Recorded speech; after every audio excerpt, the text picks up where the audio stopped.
श्री स्वामी समर्थ ताईदादांनो, तर आजचा ब्लॉग आहे स्वामी सेवा कशी करावी, की सोप्या आणि सरळ पद्धतीने स्वामी सेवा केली जाते ते तुम्हाला या ब्लॉगमधून मी सांगणार. जास्त वेळ तुमचा घेणार नाही, तर चला बघूया. आणि तुम्हाला स्वामी सेवेचं काय महत्त्व असते आणि किती वेळ द्यावा लागतो आजच्या धावपळी जीवनामध्ये, तर तो मी तुम्हाला या ब्लॉगमधून सांगणार आहे. तर चला मग सुरुवात करूया. श्री स्वामी समर्थ. श्री स्वामी समर्थ. तर ताई, चला आजची सेवा सुरू करूया. म्हणजे आज सेवेचं महत्त्व, स्वामी सेवेचं महत्त्व आणि काय काय करावं लागतं एकदम सोप्या पद्धतीने आहे. जास्त काही करायची म्हणजे खूप काही करायचं असं नाही, कारण की तुमच्या धावपळीच्या जीवनात जर तुम्हाला खूप काही करायचं असेल तर खूप काही सेवा आहे, त्या मी तुम्हाला नंतरच्या पुढच्या ब्लॉगमध्ये बघूच. आणि गुरुचरित्र पारायणाचं पण तुम्हाला महत्त्व पुढच्या ब्लॉगमध्ये मी तुम्हाला समजून सांगे. तर चला, तुम्हाला आधी सर्वप्रथम दर गुरुवारी केंद्रात न विसरता जायचं, जेणेकरून तुम्हाला पूजेची माहिती, सेवेची माहिती होईल आणि सेवेकरी बनायचं. आणि त्यामध्ये तुम्हाला सेवा कशी करायची हे पण मार्गदर्शन दिलं जाते आणि तिथे आरती होते आणि मन प्रसन्न वाटते. आणि दर गुरुवारी न चुकता स्वामी मठामध्ये जायचं. स्वामी मठामध्ये किंवा केंद्रामध्ये जायचं. त्यामध्ये तुम्हाला हे सर्वप्रथम हे पुस्तक घ्यायचं, नित्यसेवा स्तोत्र. हे नित्यसेवा स्तोत्र हे पुस्तक घ्यायचं. यामध्ये सगळं सेवा आहे, म्हणजेच आरत्या आहे. आठची भूपाळी आरती आहे, नैवेद्य आरती, सायंकाळच्या, आणि सर्व देवांचं महत्त्व या पुस्तकामध्ये समजून सांगितलेलं आहे. त्यानंतर म्हणजे त्या स्वामीचा फोटो किंवा त्याची मूर्ती तुम्हाला घरी आपल्या देवघरात विराजमान करायची. ती कशी करायचं, देवघरामध्ये कशा प्रकारची मांडणी करायची, ही माझा ब्लॉग तुम्हाला म्हणजे या ब्लॉग आहे तो तुम्ही जाऊन बघा, देवाची मांडणी कशी करायची. तर तो फोटो किंवा मूर्ती किंवा दोन्ही असले तरी चालेल, ती तुम्हाला देवघरामध्ये विराजमान करायची. आणि त्यांना रोज नित्य नेमाने आंघोळ, गंध आणि गंध, काही लोकांनी मला विचारलं आहे की नित्यसेवे तुम्ही फोटोला गंध हा मध्यभागी लावलेला तर का, शरीराला का नाही? कारण तो फोटोला फक्त हा मध्यभागी गंध लावायचा आणि मूर्तीला मध्यभागी लावून त्यांच्या दंडावर असा गंध लावायचा, त्यांना फूल अर्पण करायची. आणि नित्यसेवामध्ये रोज नित्यसेवेमधले आरती रोज म्हणायची, ते मी तुम्हाला सांगेलच. आणि नित्यसेवा रोज करायची. त्यानंतर तुम्हाला स्वामी चरित्र सारामृतचे 3 अध्याय वाचायचे. हे अध्याय तुम्ही रोज 3 वाचायचे. त्यामध्ये तुम्ही ही गुरुवारपासून सुरुवात करू शकता किंवा तुम्हाला जसं योग्य वाटेल तसं. 3 अध्याय हे दिवसभरातून कधीही वाचता येतं. 3 जर तुम्हाला ताईंना जर काही प्रॉब्लेम असेल तर तो दुसरा दिवस काउंट करायचा आणि तितके दिवस वगळून, आणि परत जिथून तुमचं चालू आहे तिथून परत सुरुवात करायची. असे 3 अध्याय दिवसभरातून तुम्ही पूर्ण करायचे. तर हे 3 अध्याय न चुकता स्वामी चरित्र सारामृतचे वाचून घ्यायचे. त्यानंतर ही माळ केंद्रामध्ये कुठेही अवेलेबल असते, तर कोणत्याही केंद्रामध्ये तर तुम्ही जायची आणि ही 108 मणीची माळ विकत घ्यायची. तर माळेचं महत्त्व काय आहे, तर तुम्हाला ही माळ 108 वेळा कोणी 1 माळ जपतात, तर कोणी 11 माळी जपतात, तर कोणी 51 माळी जपतात. तर तुम्हाला जसं जमतं तसं ते करा. मग मी रोज 1 माळ जपते, कारण की मला वर्किंग असल्यामुळे ते करता येत नाही. तर सकाळी 1 माळ जपते आणि सायंकाळी 1 माळ जपते. तर या माळेला पकडायचा हा शॉर्ट व्हिडिओ पण मी टाकलेला आहे, पण परत तुम्हाला सांगते. ही माळ ह्या 2 बोटाच्या चिमटेमध्ये पकडायची आणि मधल्या बोटाने असा हा मणी श्री स्वामी समर्थ या मंत्राचा जप करत ते मणी मागे ढकलत जायचा, म्हणजे असं. आणि हे जे बोट आहे पितृचे आहे, तर त्याच्यामुळे हा बोटांचा स्पर्श करायचा नाही. तर ही माळ अशी तुम्ही जपत जायची. आणि ही माळ परत शेवट आले तर हा मेरूमणी ओलांडायचा नाही.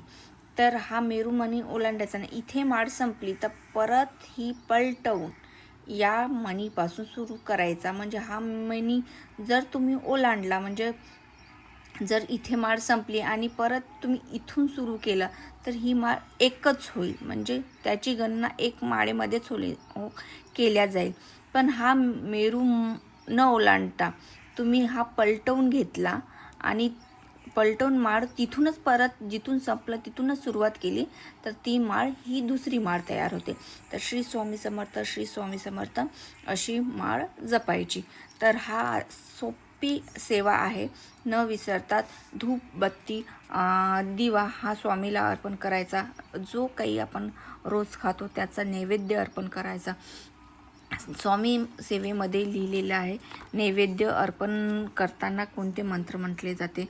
प्राणाय स्वाहा, व्यानाय स्वाहा आणि गायत्री मंत्र ओम तत्सवितुर्वरेण्यं भर्गो देवस्य धीमे धियो यो प्रचोदना. हे पुस्तक तुम्हाला खूप गरजेचं आणि आवश्यक आहे.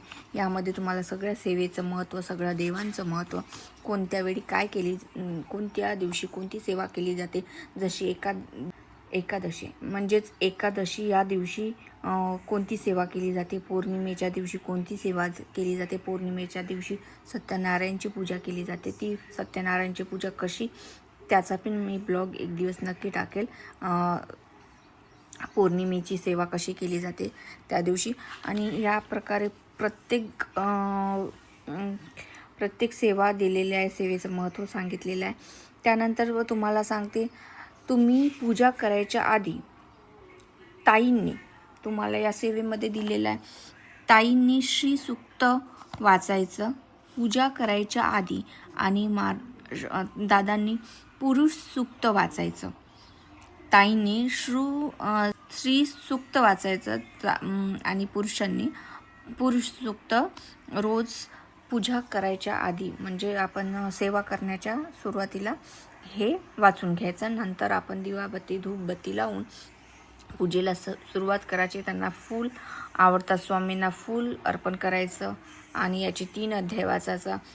जमेल तर तुम्हाला नक्कीच एक माळ तर तुम्ही हा स्वामी मंत्राचा जप करायचा. तुम्हाला मी सांगितलेलंच आहे की हा जप कसा करावा आणि माळ कशी पकडावी. तर ही झाली नित्यसेवा. गुरुचरित्र पारायणाचं पण तुम्हाला महत्त्व एका ब्लॉगमध्ये समजून सांगेल.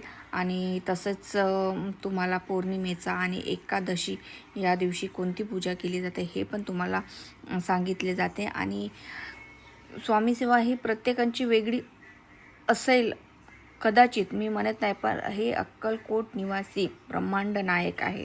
त्यांची सेवा त्यांच्या चरणी अर्पण करा.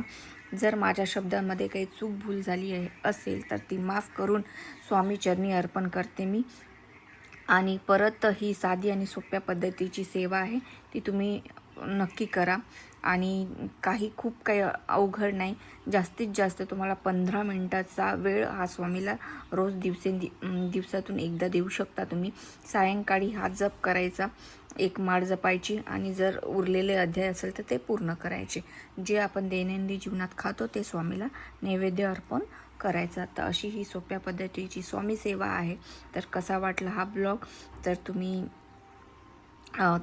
जरूर लाईक करा, सबस्क्राईब करा आणि कोण स्वामी सेवा करत असेल तर त्यांना शेअर पण करा, जेणेकरून या सेवेतून, या व्हिडिओमधून त्यांची सेवा घडेल. आणि सेवा ही घरोघरी पोचली पाहिजे हाच माझा हेतू आहे. कारण ह्या दैनंदिन जीवनामध्ये खूप डिप्रेशनचा शिकार होतात. खूप लोक त्रासांमधून जातात, संकटामधून जातात. आणि प्रत्येक संकटांचं सोल्युशन म्हणजे आपले स्वामी आहे. आणि स्वामी च्या शॉर्ट व्हिडिओ बघण्यासाठी तुम्ही फेसबुकवर पण, तुम्ही लॉंग व्हिडिओ नसाल बघू शकत तर फेसबुकवर जाऊन फॉलो करा. त्यामध्ये पण तुम्हाला स्वामी सेवेची व्हिडिओ भेटेल. तर ही अशा प्रकारची आपली स्वामी सेवा होती. श्री स्वामी समर्थ. तर भेटूया नंतर याच अशा एका छोट्याशा सेवेमध्ये. श्री स्वामी समर्थ. तोपर्यंत ज्यांनी कोणी माझ्या व्हिडिओला लाईक नसेल केलं तर लाईक करा आणि चॅनलला सबस्क्राईब करायला नका विसरू. काही चूक झाली असेल तर माफी मागते ताई दादांनो. श्री स्वामी समर्थ. नंतरच्या ब्लॉगमध्ये भेटूया. श्री स्वामी समर्थ, श्री स्वामी समर्थ.